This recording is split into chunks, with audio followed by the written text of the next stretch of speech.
Jaya Radha Madhava Punya Bihari.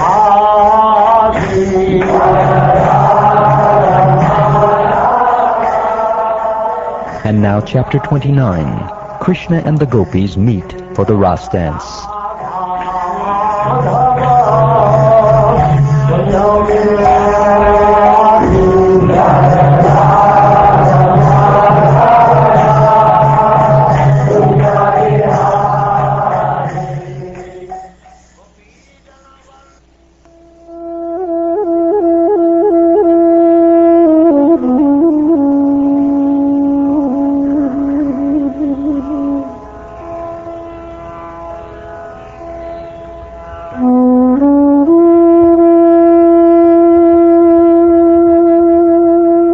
Sri Badarayani, or Shukdev Goswami, said, Sri Krishna is the Supreme Personality of Godhead, full in all opulences.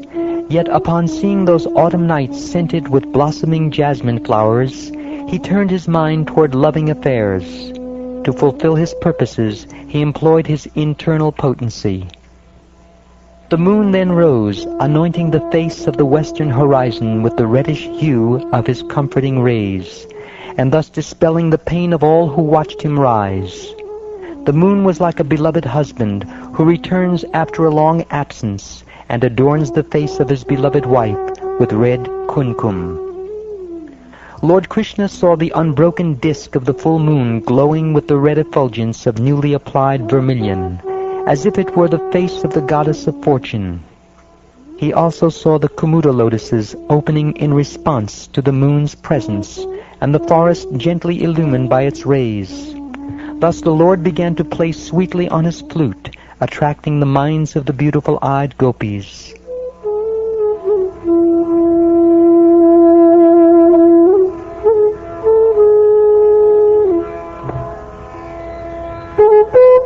When the young women of Vrindavan heard Krishna's flute song, which arouses romantic feelings, their minds were captivated by the Lord. They went to where their lover waited, each unknown to the others, moving so quickly that their earrings swung back and forth. Some of the gopis were milking cows when they heard Krishna's flute. They stopped milking and went off to meet him. Some left milk curdling on the stove, and others left cakes burning in the oven. Some of them were getting dressed, feeding milk to their infants, or rendering personal service to their husbands, but they all gave up these duties and went to meet Krishna. Other gopis were taking their evening meals, washing themselves, putting on cosmetics, or applying kajala to their eyes. But all the gopis stopped these activities at once, and, though their clothes and ornaments were in complete disarray, rushed off to Krishna. Their husbands, fathers, brothers, and other relatives tried to stop them, but Krishna had already stolen their hearts. Enchanted by the sound of his flute, they refused to turn back. Some of the gopis, however, could not manage to get out of their houses, and instead they remained home with eyes closed, meditating upon him in pure love.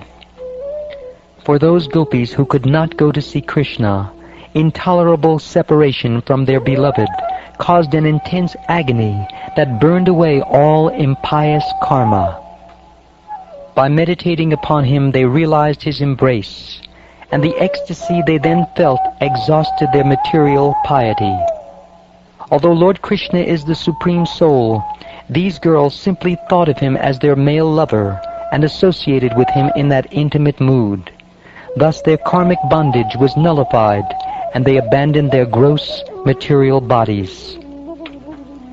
O sage, the gopis knew Krishna only as their lover, not as the supreme absolute truth. So how could these girls, their minds caught up in the waves of the modes of nature, free themselves from material attachment? This point was explained to you previously. Since even Shishupal, who hated Krishna, achieved perfection, then what to speak of the Lord's dear devotees? O King, the Supreme Lord is inexhaustible and immeasurable, and he is untouched by the material modes because he is their controller.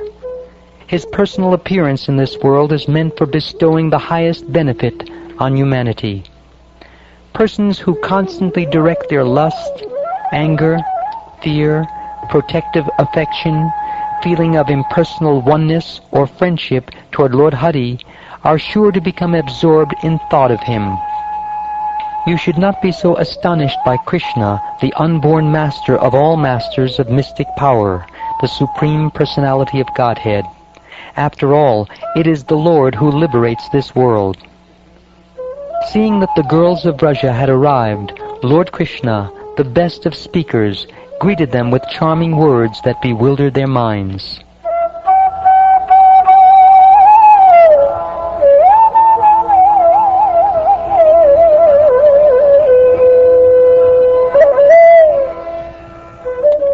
Lord Krishna said,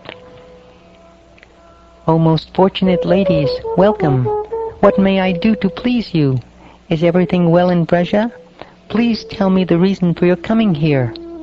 This night is quite frightening, and frightening creatures are lurking about. Return to Vraja, slender-waisted girls. This is not a proper place for women. Not finding you at home, your mothers, fathers, sons, brothers, and husbands are certainly searching for you. Don't cause anxiety for your family members. Now you have seen this Vrindavan forest full of flowers and resplendent with the light of the full moon. You have seen the beauty of the trees, with their leaves trembling in the gentle breeze coming from the Yamuna. So now go back to the cowherd village. Don't delay. O chaste ladies, serve your husbands and give milk to your crying babies and calves. On the other hand, perhaps you have come here out of your great love for me, which has taken control of your hearts. This is of course quite commendable on your part, since all living entities possess natural affection for me. The highest religious duty for a woman is to sincerely serve her husband, behave well toward her husband's family, and take good care of her children. Women who desire a good destination in the next life should never abandon a husband who has not fallen from his religious standards, even if he is obnoxious, unfortunate, old, unintelligent, sickly, or poor. For a woman from a respectable family, petty, adulterous affairs are always condemned. They bar her from heaven, ruin her reputation, and bring her difficulty and fear. Transcendental love for me arises by the devotional processes of hearing about me, seeing my deity form, meditating on me, and faithfully chanting my glories. The same result is not achieved by mere physical proximity. So please go back to your homes.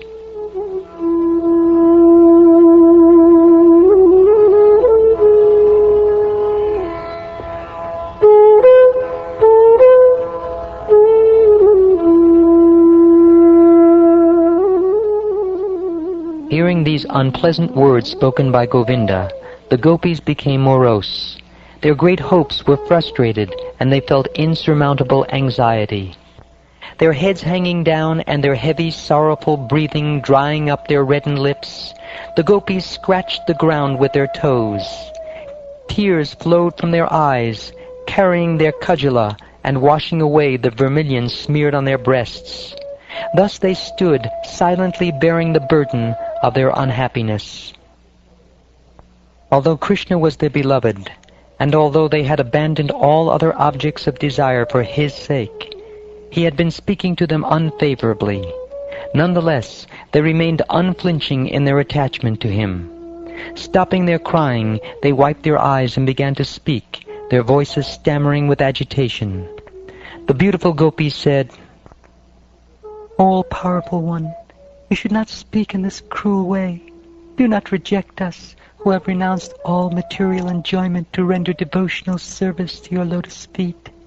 Reciprocate with us, O stubborn one, just as the primeval Lord, Sri Narayan, reciprocates with his devotees in their endeavors for liberation.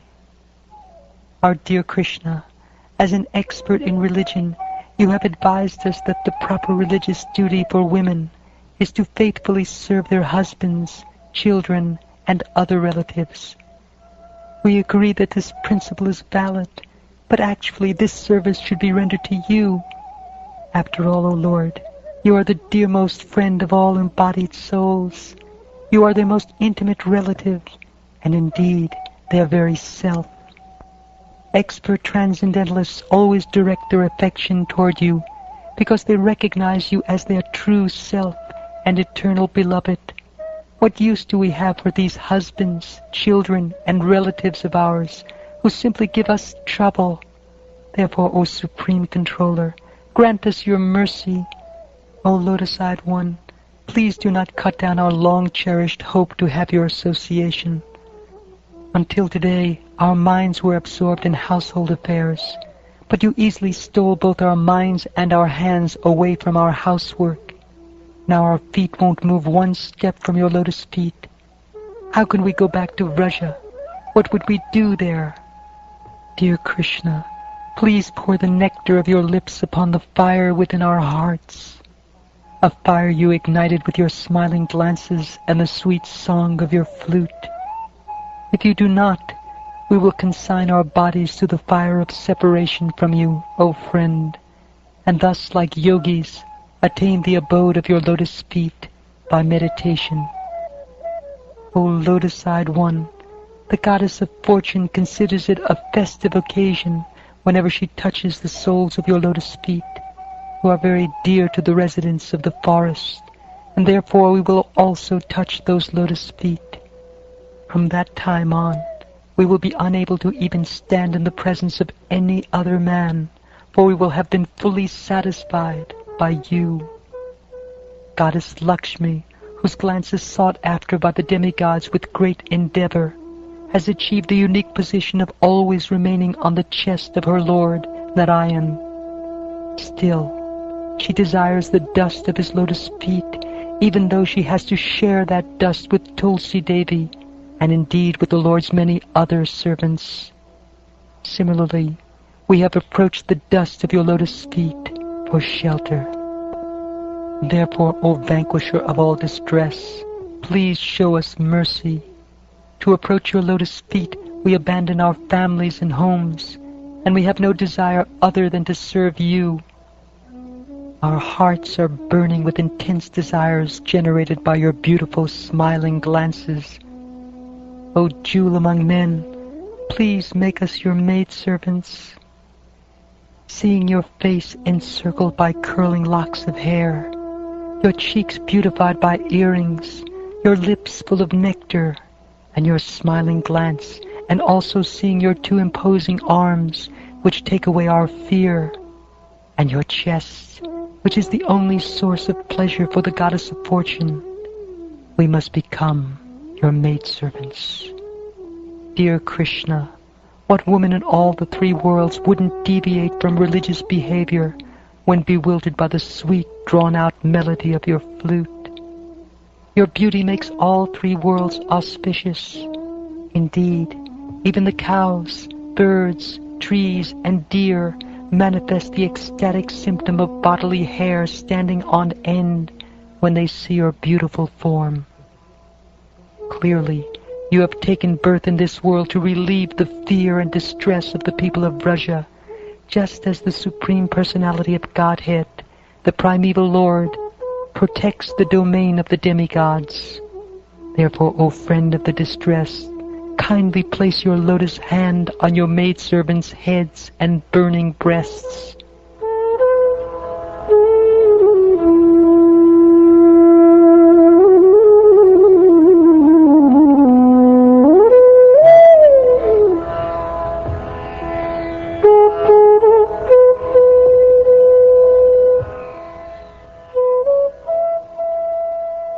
Smiling upon hearing these despondent words from the gopis, Lord Krishna, the Supreme Master of all masters of mystic yoga, mercifully enjoyed with them, although he is self-satisfied. Among the assembled gopis, the infallible Lord Krishna appeared just like the moon surrounded by stars. He whose activities are so magnanimous made their faces blossom with his affectionate glances, and his broad smiles revealed the effulgence of his jasmine bud-like teeth. As the gopis sang his praises, That leader of hundreds of women sang loudly in reply. He moved among them wearing his Vaijayanti garland, beautifying the Vrindavan forest. Sri Krishna went with the gopis to the bank of the Yamuna, where the sand was cooling and the wind, enlivened by the river's waves, bore the fragrance of lotuses. There Krishna threw his arms around the gopis and embraced them. He aroused Cupid in the beautiful young ladies of Braja by touching their hands, hair, thighs, belts, and breasts, by playfully scratching them with his fingernails, and also by joking with them, glancing at them, and laughing with them. In this way the Lord enjoyed his pastimes. The gopis became proud of themselves for having received such special attention from Krishna, the Supreme Personality of Godhead, and each of them thought herself the best woman on earth. Lord Keshava, seeing the gopis too proud of their good fortune, wanted to relieve them of this pride and show them further mercy. Thus he immediately disappeared.